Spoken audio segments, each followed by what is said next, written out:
Good morning. Good morning. Welcome to the ABCs of Tongue Types. My name is Ruth Finney, and we are here this morning talking about how to deal with people who have really strong personalities and their mouths match those, strong personalities that they have. And we have a difficult time sometimes trying to figure out how to communicate with these people. So this morning we are on the letter H. And today the letter H starts with hit and run. It means hit and run. This is that person who, says something to offend us and pretty much walks away like they did nothing. They have no idea, what's going on. That person that we meet that we almost hate to be around because we know that typically it's only a matter of moments before something is going to come out of their mouth to offend us. That's going to clash with what we said. And, it just never fails. They're just, great about it, consistent about it, almost as if they can't help it. So this is that person that I'm talking about, that person that brings up, jokes, and maybe you're the butt of the joke, or maybe they always bring up some embarrassing moment that you wish everybody would just forget. Maybe they try to throw shade on, some level of success that you try to have, or anytime you're trying to have a moment of happiness, they come in and, slam you, throwing shade, or, acting like it's no big deal, or, just being judgmental or saying something offensive. Maybe they talk about, the way we talk, or the way we, how we say things, how we move in the world, things that we do. They always have something negative to say, some way of casting judgment. Good morning, Harrison. How are you? Welcome, welcome. Good to see you heading into work this morning. Be careful. I hope you have a phenomenal day. Welcome in. We're talking about the hit and run tongue, that person that comes in and, says something offensive and then walks away as if they did nothing, or they can't imagine what's going on. But so they can't imagine, why we're upset, or why we're offended, or they may not even realize that they offended us. So either way, they'll say something rude or ugly and then turn around and try to be kind, act innocent as if they did nothing, or, try to befriend us, have continual conversation with us. And we're like, why are you still talking to me, right? Why you've already offended me? You've said these mean and ugly things about me, and you expect me to, act like you didn't say anything, or continue to be friendly to you, or even just continue in conversation with you. That may not be what we want to do because they've offended us. To me, there's absolutely nothing worse, right, than seeing a beautiful car that offers all the bells and whistles. And we think, oh my goodness, this is the car for me. I love this car.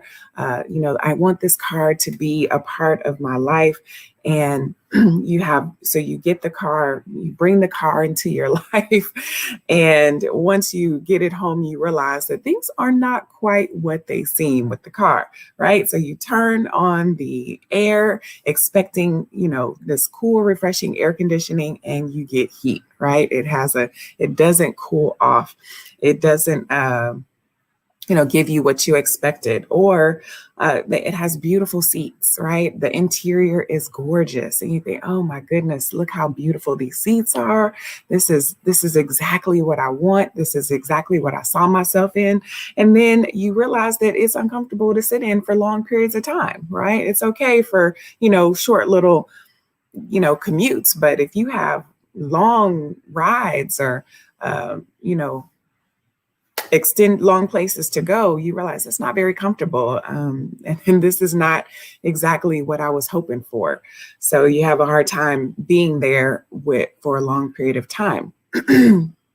Or you look at the car, and when you initially bought it, you thought, this is more than enough room. This is plenty of room for the things that I do and the things that I need and who I am. But then you realize you don't have enough space, right? You realize when you're trying to do something that it's not quite enough space. So you have very little room for movement, or you have very little room to bring in the things that you want to, take home with you, right? To add things to the car. It doesn't give you the space, or doesn't allow for you to do that. And the worst part of that type of vehicle is when you find yourself constantly spending money on it because something is always breaking down, something always needs maintenance. You're always trying to patch something or cover something up. So this is that kind of car that, you maybe regret purchasing. Give me just a moment. So when we're dealing with that hit and run tongue, they are basically the same. It's the same type of stuff, right? It's the same type of disappointment, right? When we turn when we turn on the air and get heat, this may be that person we approach expecting good intentions, like, a compliment, or maybe a word of praise, or some acknowledgement, or a little bit of appreciation. And instead they intentionally slam us with some judgment, right? Or cast in shade. They may say things like, what were you thinking? Like, what were you thinking? Why did you think that I would like this? Or I'm not interested in that at all. In fact, I hate that, or they might say something like, it's all right, but it could have been better, or I could have done better. It's not what I was expecting. That type of thing. And we're like, oh my goodness, did they really just say that? So here we go to them expecting something nice and kind and complimentary, or even just a little like acknowledgement of something that we've done or said, or a little appreciation. And, they give us the exact opposite. Or, then there's that person that, it looks good on the outside, but then you find that they're uncomfortable to be around. So this may be that person who offers to hang out with us, or to go somewhere with us, or to do something with us. And we're thinking, oh yeah, that'll be great. I could use a little extra company while we're doing whatever it is that we're doing. And the offer looks good. We think, okay, yeah, great. Why don't you join me in doing that?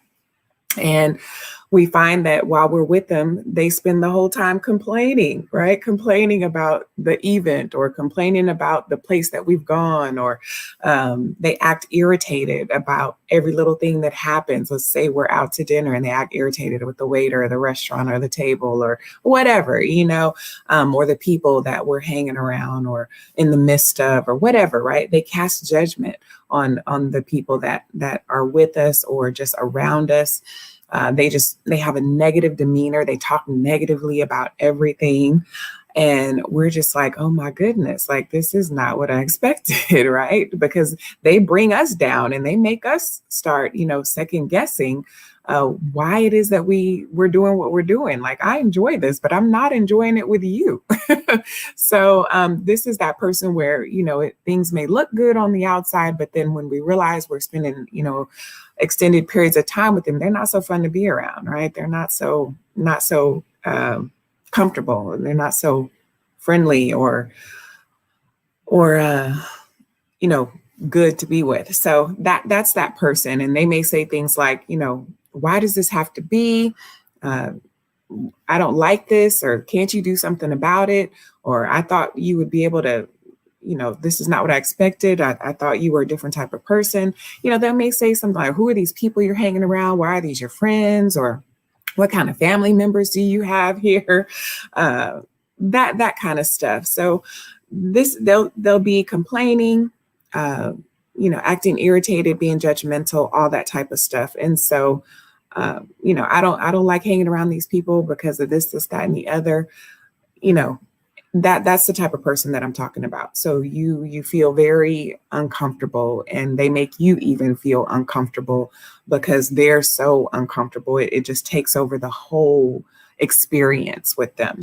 So then there's that, expecting plenty of room, but finding none, right? So this is when we're in the car and we think we're going to have enough room to do the things that we need to do, and we don't.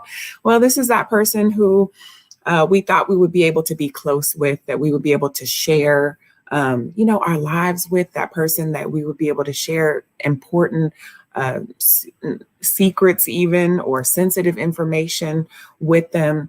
And we find that they're just not interested, right? They are not very welcoming of our conversations. They may not show interest in the things that we talk about, or they may not be very, what's the word? Like empathetic, to the things that we're going through.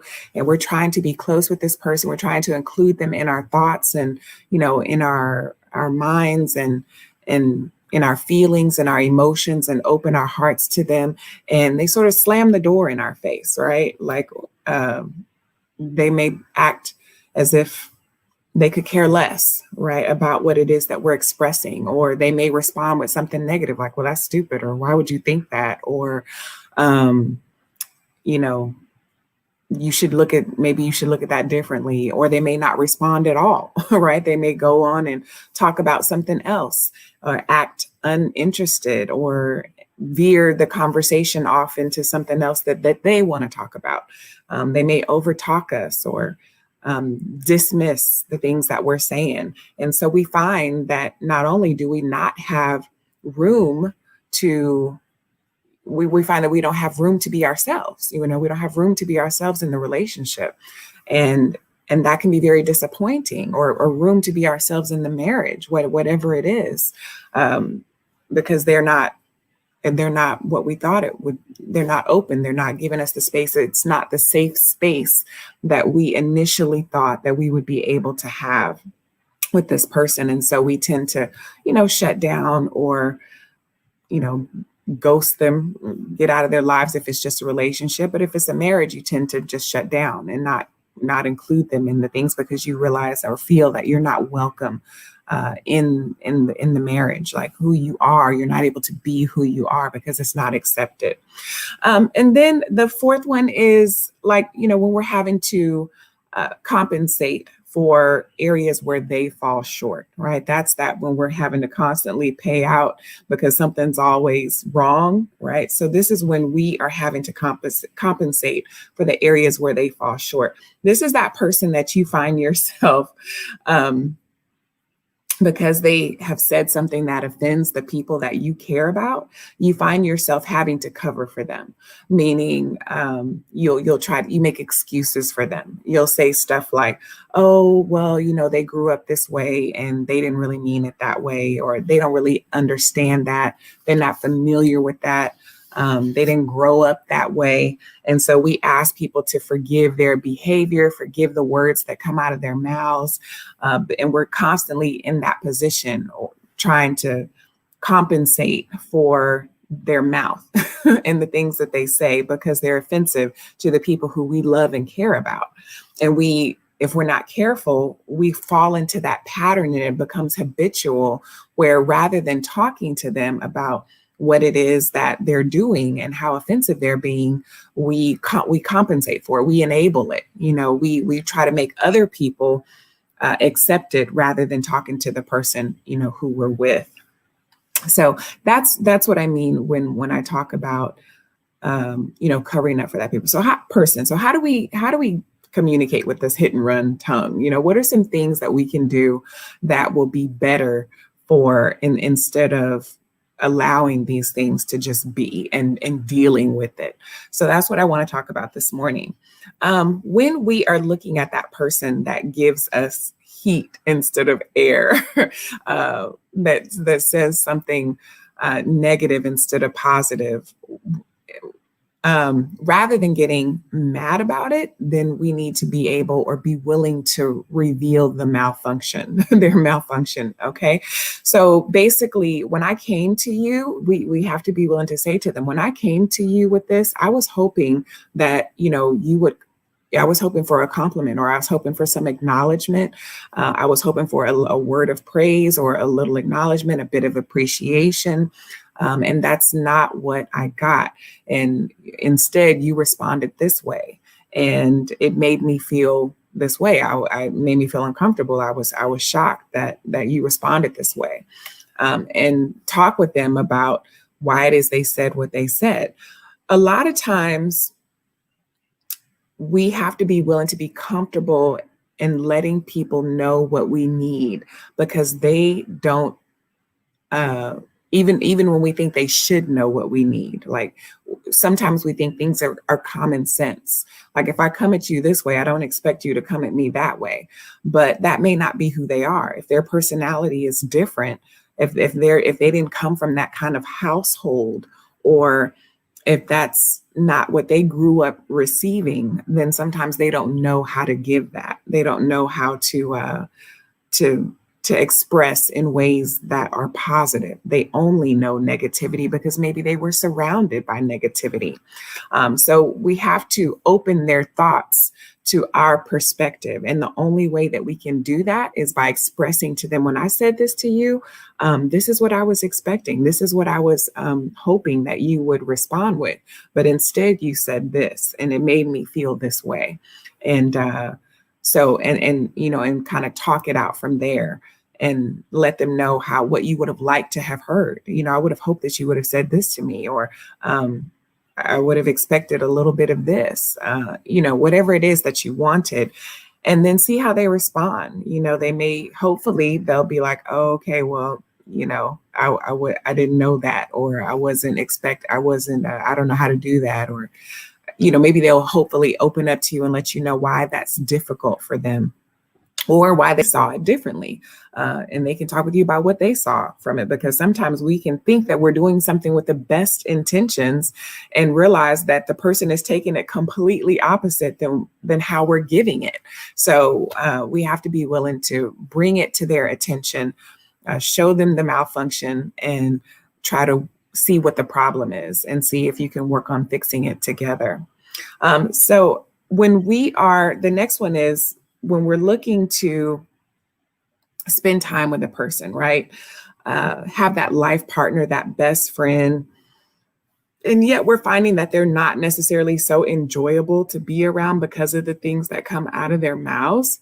Rather than ignoring them or limiting our time with them or avoiding them altogether, like ghosting them, or if you're just in a relationship, maybe you back away and not spend so much time. If you're just dating, or if you're in a marriage, you just get busy, right? You just stay busy doing things that you enjoy rather than being with the person that you're married to. Then we have to approach them about what we're seeing. We have to be willing to approach them about what we're saying. You seem to be bothered by this. Every time I'm around, you talk about this, or this seems to upset you, or you seem to be bothered by this, that, and the other. What is it that's stirring up this irritation in you? Because it's constant, right? People who are irritated and negative and upset all the time, they typically have something deeper going on within them. And if you want to bring healing to that, then you have to address it. Because sometimes people don't even realize that they're being negative, that they're a negative Nancy, right? They don't even realize it because they're just so used to residing in that space until they don't know any other way to be. And they've forgotten how to be happy, how to be joyful, or they've forgotten how to be empathetic in the sense of not everybody sees things the way that they see it, and they think that everyone should. And so we have to be willing to bring that to their attention. Why do you allow certain things to irritate you so much? Or how is it that you came to have this outlook about this situation, or this sort of negativity around life?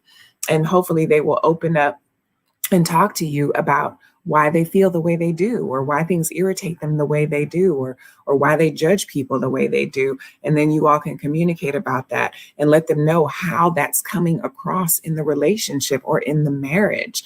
Like, because you are this way, it makes me not want to be around you, because you're bringing me down. You are mentally, emotionally, physically, whatever. And it's not joy. It's not enjoyable to be around you. But remind them that you want to be around them.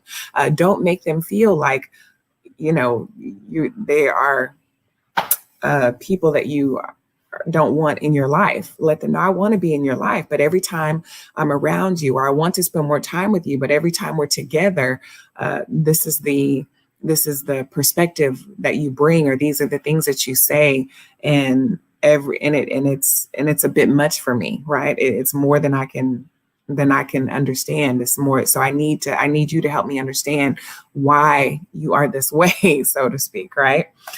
So be willing to talk to them kindly about what it is, and let them know I want our time together to be enjoyable, to be uplifting, to be safe, to express what we need to express. If we need to say some things that are bothering us, but let's talk it out and try to move past it so that we can, be in a healthy, happy space, rather than maybe a depressing or angry or irritated space. Okay.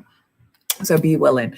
And when we are looking for room to be ourselves, rather than shutting down or risking the relationship by going to somebody else who does accept us for who we are, who does allow us to be, and things are not what we hope, we have to say to them, I want to be with you. I want to be in this relationship with you. I want to be in this marriage with you. But for me, that looks like me having the ability to share my personal thoughts with you. I want to be able to share my shortcomings with you, my mishaps and my wins with you. But when I feel that you are not allowing me the opportunity to be, who I am, or share those things with you, because you respond this way, it makes me, uncomfortable. It makes me not want to be around you. It puts a hindrance on our relationship and how open I'm willing to be with you, because of the negativity, because you don't allow me the space to be myself. You don't allow me the space to say the things that I need to say, or feel the way that I need to feel sometimes, because sometimes we are upset. Sometimes we are angry, and we need to be able to feel that way and express it without people casting judgment on us. So let them know this is what my idea of a relationship is. This is what my idea of a marriage is. And if that's not how you see things, let me know what you see. What were you expecting? What were you hoping for in this marriage? Or if you thought you were doing these things, if you thought you were allowing me room to be myself, if you thought you were allowing me the space to be free, to be who I am, then that's not what I'm feeling. And we need to talk about that, right? I need to express that to you. And these are the things that I'm seeing. These are the things that you're doing. These are the things that you're saying that's making me feel like I cannot be that way. So I want to express this because I want us to work on this. I want us to heal from this. I want us to be able to be ourselves, to be loving, to be kind, to be everything that we need this relationship to be. The person we're with, that we're in relationship with, or that we're married to, can't always be everything, right? They can't be our everything, but we can help them be the things that we need them to be. If they're willing and they want to, and 9 times out of 10, you're with somebody because they love you, or they at least like you. So they want to try. Most of the time, they're at least willing to try to do what they can to improve the relationship. But we have to be willing to let them know what's working and what's not working and why. Okay.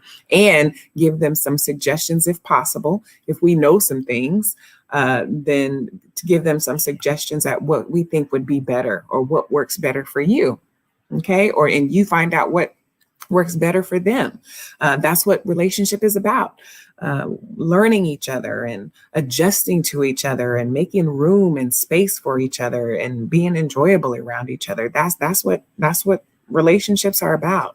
And so finally, when we're finding ourselves having to cover for their offenses because of their mouths, the things that they say, rather than, making excuses, we need to be willing to call them to the carpet and say, hey, I know you're in my life. I know you. I understand you. I love you. I like you. I appreciate you. But when you're around the people who I care about and you say these things to them, it's offensive to them in this way. And I know you want to be, maybe you want to try to work on being close to the people who I'm close with in my life. Maybe you want to get to know the people who I care about, or at the very least, you don't want to be offensive to them, right? Maybe you don't like them, but at least you want to be able to get along and reside in the same space together without there being tension or issues. So let them know, rather than talking about this or rather than saying this, say that maybe you can talk about this, or try to avoid these particular conversations because this is a very sensitive area for them. And they don't often appreciate when people bring up, these matters. We can also say, instead of saying this, say that, let them know how they can replace some of those offensive words that they tend to say, or the way they come across saying things. Maybe you can say it this way instead of saying it that way, because sometimes people just don't know, because they are who they are. They've been who they are for their whole lives, and they don't know any different kind of way of saying something or doing something. So we have to help them, rather than putting them out there on the fast track to being close with our family, and then they crash and burn. And rather than, helping them figure out how to navigate through the experience, we just make excuses for them. So when we're doing that, when you have somebody in your life and they're being offensive to people, let them know, hey, prepare them for what's to come. Like, hey, there's going to be, just like you would tell somebody in a car, there's going to be a curve coming up this way. Make sure you make a right up that way, or make sure you slow down here. Or this person is always like, cops always sit over here. Just like we do that when we're driving, we need to do that in our relationships. Hey, we're going to hang around this person. They tend to be this way. So just be careful with your words or how you say things, or bringing up these particular subject matters, right? We may be taking them around somebody who's working on being sober, or just got clean, or just got a divorce, and or something drastic has happened in their life. And then we bring our partner around them and they start talking about addicts or addictions or divorce in a negative way. And now the person who we know has just experienced this is offended. Like, oh my gosh, I can't believe, they're saying this. So, give them a heads up, give them a roadmap, warn them about what's to come when you're hanging around certain people. So they can be prepared and know how to prepare themselves, and you can have an overall better experience when you are around other people that you care about. So rather than having to compensate for their mouths and the things that they're saying, and asking people to forgive them, help the person that you're with, prepare them and show them how to, be better at expressing their words and spending their words. All right. It all boils down to what a lot of people call carefrontation versus confrontation, right? So when people cause an offense, rather than letting them walk away, gather your thoughts, okay, about what you might want or need to say. Approach them lovingly about what you're seeing, what you're feeling, and let them know what would be more effective, and find out if they're willing to do that and move accordingly. Okay. And move accordingly. So that's pretty much my lesson for the morning. It is 5:28. I just want to remind you all, if you are watching, today is the voting day for I Am Content's YouTube Small YouTubers Love Awards. So if you are familiar with her, head over to her channel and vote for me. I'm in a couple of categories. I've been nominated for several categories. So thank you all so much for nominating me, for voting for me. And I'd appreciate it if you all go there and cast your votes wherever you like, or in any area that you think I am deserving. So thank you so much. And I'm going to go ahead and say a prayer, and then we are going to head out of here.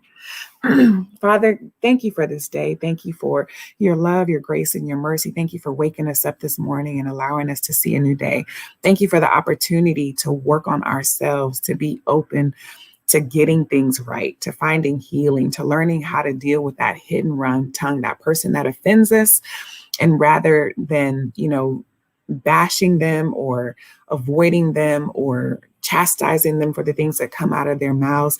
Teach us how to come to them in love, openly and willingly, expressing to them the things that we need, the things that we desire, the things that we know that would help improve the relationship with the person. We put a lot of expectations on people, God, that they often don't realize, and that's not fair to them. And we compensate for their misbehaviors and the things that come out of their mouths, rather than helping them along, helping them to get along better with about not offending others. So help us in order, if we're called to be that light, God, help us to be willing to work with them, to love on them, to care enough about the relationship, to care enough about the person, to work on improving our communication and be open to ways that we can expressing ways that we would like to see that happen. And prepare the hearts of those that we need to talk to, that we need to confront, so that they are prepared and willing to receive the things that we have to say, and we can work on those things accordingly. Remind us that we're not worthy every day. We offend people every day also. But yet we offend you every day with our words, but yet you still love us. You still do for us. You still bless us according to your word and according to your riches and your glory. You don't deny us your love just because we say things every day that offend you. So help us to have that same love and caring and concern for others in our relationships. We thank you. We love you. And I ask these things in your son, Jesus' name. Bless those who are in the chat, those who will be watching the replay. And we love you. These things I ask in your son, Jesus' name. Amen. All right, everyone. Y'all have a phenomenal day, and go cast your votes over on I Am Content's channel. And I will be back here tomorrow night, Saturday at 8:30, from 8:30 to 9:30 p.m. Central Standard Time. And I think tomorrow night we're going to be talking about expectations. For some reason, I kind of feel that being put into my spirit. So I think tomorrow night we're going to be talking about expectations. I have somewhat of a love-hate relationship with expectations. We have to have them, but yet we have to be careful about them. So I think that might be where we'll be going tomorrow. So y'all have a phenomenal day. Take care. Peace and blessings to you all. Bye-bye.